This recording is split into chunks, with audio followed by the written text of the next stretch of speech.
Hello friends, स्वागत है आपका हमारे इस यूट्यूब चैनल ए सर स्टडी पॉइंट्स पे। फ्रेंड्स, आप सीखेंगे इसमें वास्तविक संख्या यानी कि रियल नंबर क्लास 10 का एक्सरसाइज 1.3 और इसमें आप बहुत ही आसानी तरीके से सीखने वाले हैं। सिद्ध करें कि √5 एक अपरिमेय संख्या है जिसका क्वेश्चन नंबर 1 होगा। ठीक है ना फ्रेंड्स, आपको सबसे पहले बता दें कि ये क्वेश्चन जो है आपका बोर्ड लेवल का है और समझिए कि निश्चित रूप से ये एग्जाम में आता है, क्लास 10th में बोर्ड एग्जाम में। ठीक है ना, तो इसलिए आप इसको इंटरेस्ट होकर सीखिएगा, मजा आना चाहिए और समझिए कि एग्जाम में क्वेश्चन सबसे पहले आप ये बना के आए, ये मेरा दावा है। ठीक है ना, तो चलिए हम देखते हैं ये क्या है कि सिद्ध करें कि √5 एक अपरिमेय संख्या है। ठीक है ना फ्रेंड्स, तो चलिए हम लोग बात करते हैं कि √5 एक अपरिमेय संख्या है, ये कैसे हम लोग सिद्ध करेंगे। तो सबसे पहले हम लोग मान लेते हैं, माना कि √5 एक परिमेय संख्या है। √5 एक परिमेय संख्या है। अब आप एक बात बताइए फ्रेंड्स कि जब √5 एक परिमेय संख्या है तो आप जानते हैं कि परिमेय संख्या जो होता है वो हमेशा p/q के रूप में होता है। तो ये जब परिमेय संख्या है तो √5 बराबर p/q तो हो ही सकता है। अब एक चीज यहाँ पे थोड़ा सा परिमेय संख्या का जो ये p/q है ये क्या है थोड़ा सा डिफाइन करेंगे। तो यहाँ पर लिखेंगे कि जहां p और q एक पूर्णांक है, p और q एक पूर्णांक है तथा यह एक सहअभाज्य संख्या है। सहअभाज्य संख्या है। अब देखिए यहां पे फ्रेंड्स, सहअभाज्य संख्या है तथा q is not equal to 0। Friends, हम लोग देखेंगे कि ये p और q क्या है। तो p और q एक पूर्णांक है और इसके साथ साथ यह एक सहअभाज्य संख्या है। सहअभाज्य संख्या का मतलब होता है कि इसमें केवल और केवल एक ही उभयनिष्ठ गुणनखंड है। आप सहअभाज्य संख्या को मेरे पिछले वीडियो जो वास्तविक संख्या का इंट्रोडक्शन क्लासेस है, जो परिचय उसमें दिया गया है संख्याओं के बारे में, उसको देखिए। इस वीडियो में आपको मैं उस वीडियो का लिंक दे दूंगा। ठीक है ना, वास्तविक संख्या का इंट्रोडक्शन क्लासेस ऐसे करके लिंक होगा, आप उसको खोलिएगा, उसमें सभी संख्याओं के बारे में आप अच्छी तरह से जान जाइएगा। ठीक है ना, तो सहअभाज्य संख्या वो होता है कि जिसमें केवल और केवल एक ही उभयनिष्ठ गुणनखंड हो। यानी कहने का मतलब है कि p और q में उभयनिष्ठ गुणनखंड क्या है, एक है। ठीक है ना, और q is not equal to 0 यानी कि q यहाँ पर 0 नहीं है। तब आपको यहाँ पे ये प्रूव करना है कि ये आपका जो है क्या है, एक अपरिमेय संख्या है, ऐसे आपको प्रूव करना है। तो देखिए यहाँ पे √5 को आपने क्या माना था, परिमेय संख्या। तो परिमेय संख्या है तो p/q के रूप में होगा और जब p/q के रूप में होगा तो p और q एक पूर्णांक होगा और यह एक सहअभाज्य संख्या होगा और साथ ही साथ q is not equal to 0। अब यहाँ पे आपको क्या करना है फ्रेंड्स, कुछ नहीं, एकदम सिंपल है। आप इसके नीचे 1 मानिए और क्रॉस मल्टीप्लिकेशन करा लीजिए। तो क्रॉस मल्टीप्लाई कराने जाइएगा तो p में 1 से गुना होगा तो p और √5 में q से गुना हो जाएगा तो √5q। अब इसमें आपको क्या करना है, दोनों तरफ वर्ग करना है। दोनों तरफ वर्ग करने पर, अब दोनों तरफ आप वर्ग करने जाइएगा तो दोनों तरफ जब आप वर्ग करिएगा तो यहां हो जाएगा p² और यहां हो जाएगा √5q का स्क्वायर। तो ये हो जाएगा p² बराबर और √5 का q स्क्वायर करिएगा तो 5 हो गया, q का स्क्वायर क्या हो जाएगा, q²। तो सिंपल है फ्रेंड्स, आप क्या देख रहे हैं कि ये p² बराबर हो गया 5q², यानी कि यहाँ पे क्या है 5q² के साथ गुणा में है तो ये निश्चित रूप से इधर गुणा में है तो इधर आके डिवाइड में हो जाएगा, यानी p²/5 हो जाएगा। तो जब 5p² के बट्टे में आएगा तो आप समझ सकते हैं कि जब इसको हम ऐसे यहाँ पे रफ में थोड़ा सा समझिए, जब ये p² के साथ बट्टा में आएगा तो क्या करने लगेगा, ये 5 जो है p² को क्या करने लगेगा, विभाजित करने लगेगा। तो यहां पर लिखेंगे कि चूंकि 5p² को विभाजित कर रहा है तो इसलिए 5p को भी विभाजित करेगा।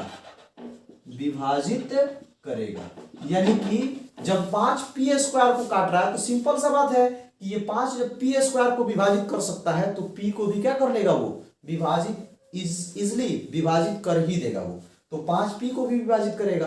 अब यहां पर हम क्या करते हैं कि यहां पे फिर एक बार लिखते हैं, माना कि अब ये जो p है वो p बराबर हम मान लेते हैं, यहां 5 है तो हम 5x मान लेते हैं। फ्रेंड्स देखिए, यहां समझने वाली बात है, अगर मान लीजिए कि आप इस क्वेश्चन को सॉल्व नहीं करने गए, आप किसी दूसरे क्वेश्चन को सॉल्व करने गए, मैं प्रैक्टिस करने के लिए अभी क्वेश्चन देने वाला हूं, अगर उतने क्वेश्चन को आप सॉल्व कर लीजिएगा तो ये बहुत आसान लगेगा। आप चुटकियों में सबसे पहले इसी क्वेश्चन को खोज के बनाइएगा और निश्चित रूप से ये एग्जाम में आता ही आता है। तो आप सबसे पहले इसी क्वेश्चन को बना के आइएगा, ये मेरा दावा है। आप इसको समझिए और मैं जैसे बता रहा हूं ऐसे आपको होमवर्क भी दूंगा करने के लिए, ठीक है ना। आप घर पे बैठ के आसानी से कीजिएगा, ठीक है। तो देखिए यहाँ पे आप p बराबर, यहाँ पे p है तो p मान लीजिए, ठीक है ना, p बराबर, और ये कितना है 5x। 5x कहां से माने हम, यहाँ पे 5 है तो 5, और यहाँ पर अपने मन से 5x मान लीजिए, p बराबर 5x। अब ऐसे मान लीजिएगा, मान लीजिए कि ये आपका इक्वेशन फर्स्ट है, तो आप क्या करिएगा कि p का मान जो है वो समीकरण फर्स्ट में रखिएगा, मतलब इक्वेशन फर्स्ट में रखिएगा, ठीक है ना। तो इक्वेशन फर्स्ट में रखने पर अब p का मान जो 5x आया है इसको आपको इक्वेशन फर्स्ट में रखना है। तो इक्वेशन फर्स्ट आपका क्या है, देखिए, तो p स्क्वायर बराबर है 5x, सॉरी p स्क्वायर बराबर है 5q स्क्वायर, ये आपका इक्वेशन फर्स्ट है। अब p का वैल्यू आपको 5x रखना है, तो p की जगह पर आप रख लीजिए 5x। अब इसका स्क्वायर है तो यहां पर इसका भी स्क्वायर कर देंगे, तो ये हो जाएगा 5q स्क्वायर। अब यहाँ पे फ्रेंड्स आप लोग समझिएगा थोड़ा सा, 5 का स्क्वायर कितना हुआ 25x स्क्वायर बराबर इधर हो गया 5q स्क्वायर। तो 5 से इसको काट लेंगे तो ये क्या आएगा 5x स्क्वायर बराबर q स्क्वायर।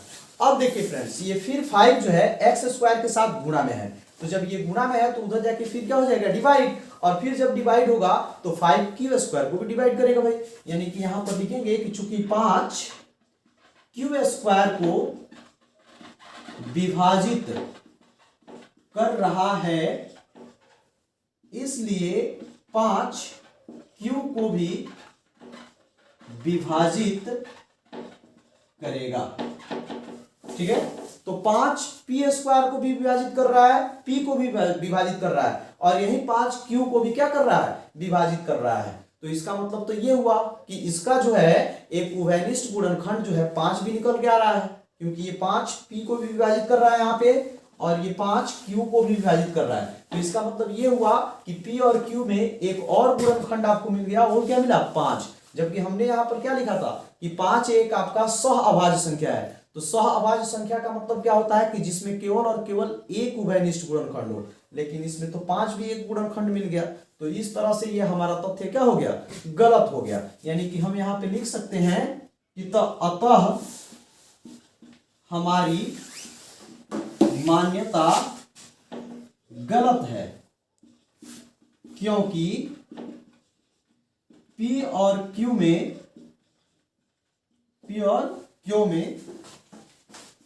एक और उभयनिष्ठ गुणनखंड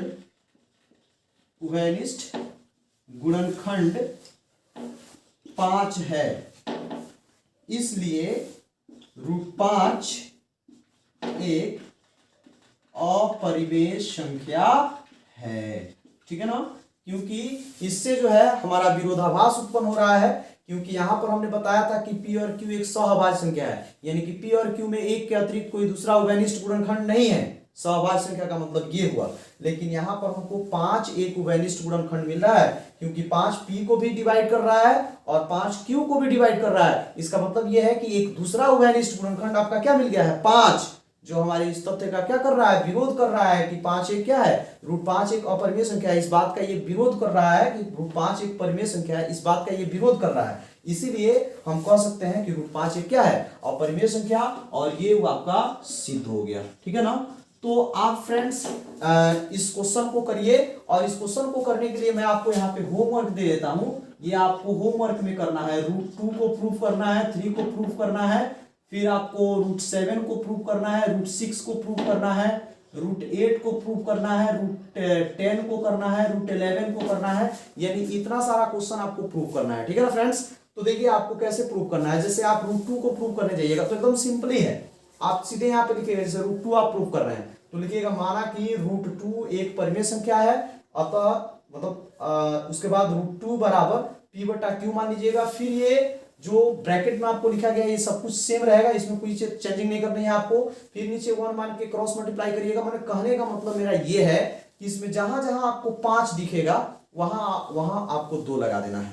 बस यहाँ पे स्क्वायर करिएगा तो थोड़ा सा संभल के करिएगा, क्योंकि यहाँ पे हमने p का वैल्यू 5x रखा है, और 5x का स्क्वायर जब हमने किया है तो ये 25 आया है 25। लेकिन जब आप यहाँ पे 2x मान करके और यहाँ पर 2x रखिएगा तो 2 का स्क्वायर कितना होता है 4। तो बस इसी चीज को ध्यान में रख के और आपको कैलकुलेशन करते जाना है, बाकी सेम चीज वही रहेगा। वैसे ही √3 के लिए भी, √7 के लिए भी। यानी कि उम्मीद है कि इस क्वेश्चन को करने के बाद ये जो होमवर्क में दिए हैं इस क्वेश्चन को करने के बाद आपको ये अच्छे तरह से समझ में आ जाएगा और एग्जाम में सबसे पहले आप इसको बना के आइएगा।